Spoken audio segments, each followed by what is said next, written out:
నమస్కారం. 16వ తారీఖు నుంచి 31వ తారీఖు వరకు ద్వాదశ రాశుల్లోని 12 రాశుల వారికి శుభ అశుభ ఫలితాలు ఏ విధంగా ఉన్నాయో తెలియచేయడానికి ఈరోజు స్టూడియోలో మనతో పాటు ఉన్నారు ప్రముఖ జ్యోతిష ఆధ్యాత్మికవేత్త బ్రహ్మశ్రీ నందిబట్ల శ్రీహరి శర్మ గారు. మరి గురువు గారితో మాట్లాడి మరి ద్వాదశ రాశుల్లోని 12 రాశుల వారి శుభ అశుభ ఫలితాలు ఏ విధంగా ఉన్నాయనే అంశం గురించి తెలుసుకుందాం. నమస్కారం గురువు గారు. వాగర్థావివ సంపృక్తౌ వాగర్థ ప్రతిపత్తయే జగతః పితరౌ వందే పార్వతీ పరమేశ్వరౌ. సదాశివసమారంభాం శంకరాచార్య మధ్యమాం అస్మదాచార్యపర్యంతం వందే గురుపరంపరాం. ఆదిత్యాయ చ సోమాయ మంగళాయ బుధాయ చ గురుశుక్రశనిభ్యశ్చ రాహవే కేతవే నమః. శృంగేరి పీఠాధిపతులు కంచి పీఠాధిపతులకి నమస్కారములు తెలియజేసుకుంటూ కార్యక్రమాన్ని ప్రారంభిద్దాం. గురుగారు, కన్యా రాశి వారికి వచ్చేసి 16వ తారీఖు నుంచి 31వ తారీఖు వరకు మరి ఈ రాశి యొక్క ఫలితాలు ఏ విధంగా ఉన్నాయో మాకు ఒకసారి తెలియచేయండి గురువు గారు. కన్యా రాశి వారికి సంబంధించి చూసుకున్నట్లయితే ఈ యొక్క 16వ తారీఖు నుంచి 31వ తారీఖు వరకు ఏ విధంగా ఉండబోతుంది అనేటువంటి విషయాన్ని తెలుసుకునేందుకు గ్రహ సంచారం ఒకసారి తెలియజేసుకుందాం. కన్యా రాశి వారికి రాశిలోని కేతు, సప్తమ స్థానంలో రాహు, షష్టమ స్థానంలో శని వక్రీకరించి స్థితి పొంది ఉండడం, నవమ స్థానంలో కుజ గురువుల యొక్క కలయిక, లాభస్థానంలో రవి శుక్ర బుధులు. ఇక్కడ గమనించుకున్నట్లయితే గ్రహాల యొక్క అనుగ్రహం సంపూర్ణంగా లేకపోవడం అనగా ఈ యొక్క జరుగుతున్నటువంటి రోజుల్లో మీకు అశుభ ఫలితాలు ఎక్కువగా ఉండడం, ఈ కారణం చేత కొంతవరకు కన్యా రాశి వారికి సంబంధించి ఇబ్బందికర పరిస్థితులు అనేటువంటివి తలెత్తేటువంటి అవకాశాలు ఉన్నాయి జాగ్రత్తగా గమనించుకున్నట్లయితే.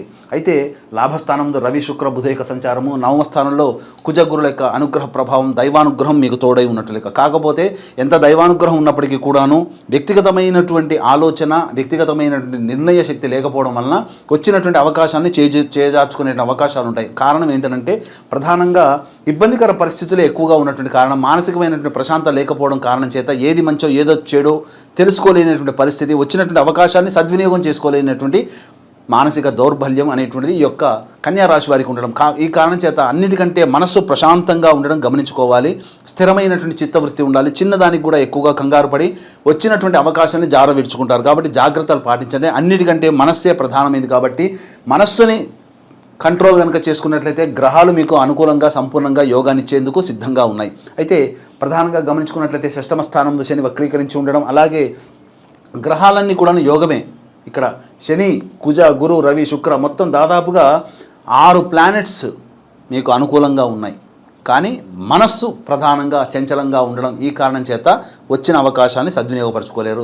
వ్యాపారస్తులకి లాభసాటిగా ఉంటుంది. అలాగే అధిక ధన వ్యయం అయ్యేటువంటి అవకాశాలు కూడా ఎక్కువగా ఉన్నాయి. వచ్చిన లాభము ఖర్చు అధికంగా ఉండడం, వెరసి ఖర్చు అధికంగా ఉంటుంది. అలాగే ఏ పని చేసినప్పటికీ కూడాను బాగా చెమటోడిచి కష్టపడితే తప్ప ఫలితాలు పొందాలనేటువంటి పరిస్థితి. కాబట్టి జాగ్రత్తలు పాటించండి. ఇక గమనించుకున్నట్లయితే ఈ యొక్క కన్యా రాశి వారికి సంబంధించి విద్యార్థులకి చాలా కష్టపడితే తప్ప శుభ ఫలితాలు పొందలేరు. అయితే ఒకటి ప్రధానంగా విదేశీయానం, విదేశీ విద్యకు సంబంధించినటువంటి చేయి ప్రయత్నాలు కొలిక్కి వస్తాయి అని చెప్పడంలో ఏమాత్రం సందేహం లేదు. అయితే వివాహ ప్రయత్నాలకు సంబంధించి 1-2 సార్లు ఆలోచిస్తే తప్ప నిర్ణయాలు తీసుకోలేనటువంటి పరిస్థితి. కాబట్టి పెద్దవాళ్ళ యొక్క సహాయ సహకారాలు తీసుకొని వివాహ నిర్ణయాలు తీసుకుంటే మీకు వివాహ నిశ్చయమైనటువంటి అవకాశాలు ఎక్కువగా నేను చెప్పొచ్చు. ఇక వ్యాపారస్తులకి, చిరుద్యోగస్తులకి, అలాగే చేతి వృత్తి, కుల వృత్తుల్లో ఉన్నటువంటి వారికి లాభదాయకంగా ఉన్నప్పటికీ కూడా ఖర్చు అధికంగా కనబడుతుంది. కాబట్టి జాగ్రత్తలు పాటించండి. ఏ రోజుల్లో మంచి జరుగుతుంది, ఏ రోజుల్లో ఖర్చు ఉంటుంది.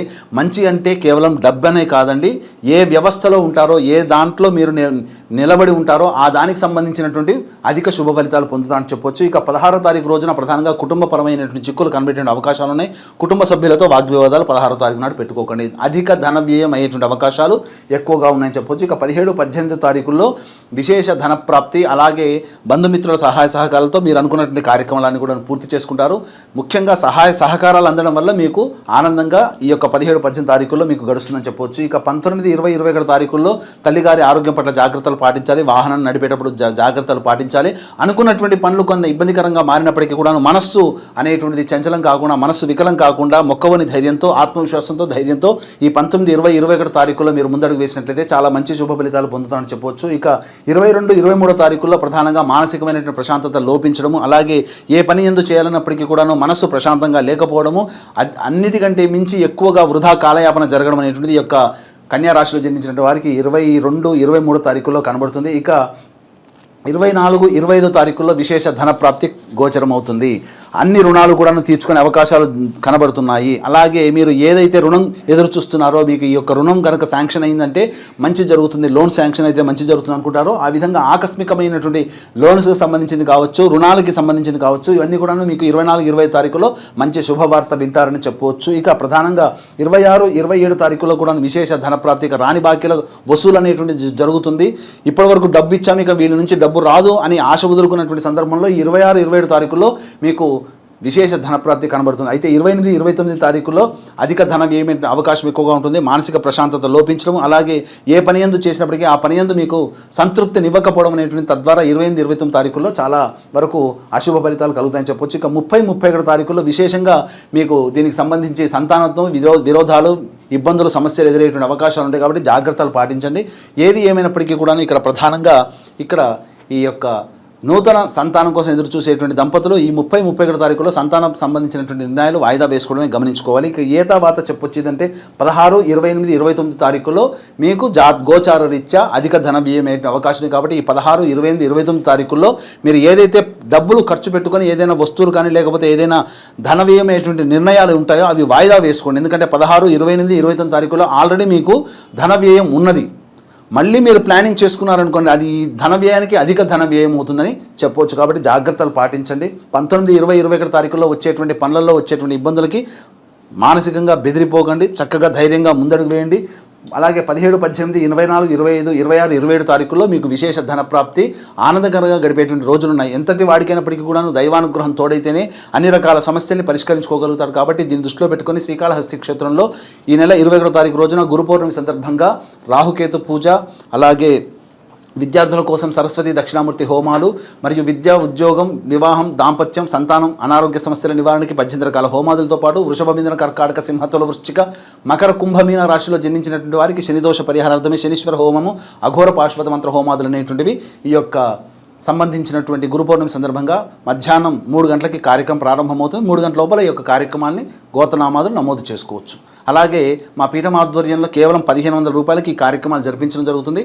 సంవత్సరం పొడుగుతా కూడా మా పీఠం ఆధ్వర్యంలో జరిగేటువంటి హోమాల్లో జరిగేటువంటి పూజా కార్యక్రమాల్లో నమోదు నమోదు చేసుకోవచ్చు. ఓకే గురువుగారు, కన్యారాశి వారికి వచ్చేసి 16 నుంచి 31 వరకు శుభ అశుభ ఫలితాలు ఏ విధంగా ఉన్నాయో తెలియజేశారు. అలాగే వీరికి 16 నుంచి 31 తారీఖు వరకు వీరికి మరింత ఫలితాలు కలగాలి అన్నా కానీ మీరు ఎటువంటి పరిహారం చేసుకోవాలి అంటారు? కన్యారాశి వారికి సంబంధించి ప్రధానంగా శివాలయానికి చేరుకోండి. మీకు సమస్య వచ్చినప్పుడు ఒక 5 రోజుల పాటు ప్రతిరోజు గరికతో గణపతికి అష్టోత్తర పూజ చేసి గణపతికి అభిషేకం జరిపించండి. అలాగే పక్కనే సుబ్రహ్మణ్య స్వామి దేవాలయం ఉంటుంది. సుబ్రహ్మణ్య స్వామికి కూడాను అర్చన అభిషేకాదులు జరిపించి ఈశ్వరాలయ సందర్శనం చేసుకుని శివాయ నమః అంటూ లేదా సాంబ సదాశివాయ నమః అంటూ మీరు 27 ప్రదక్షిణలు చేసి ఆ స్వామికి, ఈశ్వరునికి నమస్కారం చేసుకుని, అమ్మవారికి నమస్కారం చేసుకుని వచ్చేయండి. ఈ విధంగా మీరు ఒక 5 రోజుల పాటు 16 నుంచి 31 తారీఖులో ఎప్పుడైనా ఒక మంచి రోజు చూసుకొని చేసుకున్నట్లయితే తప్పకుండా ఈ యొక్క సమస్యలు 16 నుంచి 31 తారీఖు వరకు వచ్చేటువంటి సమస్యలు ఏవైతే ఉంటాయో అవన్నీ కూడా సమస్యలు పరిష్కారం అవుతాయి. ఇంకా సమస్యలు అధికంగా ఉన్నాయంటే మీ జాతకంలో ఏవైనా ఇబ్బందికర పరిస్థితులు ఉన్నాయని చెప్పవచ్చు. కాబట్టి దాని దగ్గరలోని మంచి ఉపాసనాపరులైనటువంటి పండితులను సంప్రదించి మీరు తగు నిర్ణయం తీసుకుంటే ఇంకా సమస్యలన్నీ కూడా ప్రశాంతంగా శాంతిస్తాయని చెప్పడంలో ఏమాత్రం సందేహం లేదు. ఓకే గురుగారు, కన్యా రాశి వారికి వచ్చేసి 16వ తారీఖు నుంచి 31 తారీఖు వరకు ఫలితాలు ఏ విధంగా ఉన్నాయి అనే అంశం గురించి అయితే మాకు తెలియజేశారు. ధన్యవాదాలు గురుగారు. సర్వం శ్రీ ఉమామహేశ్వర పరబ్రహ్మార్పణమస్తు.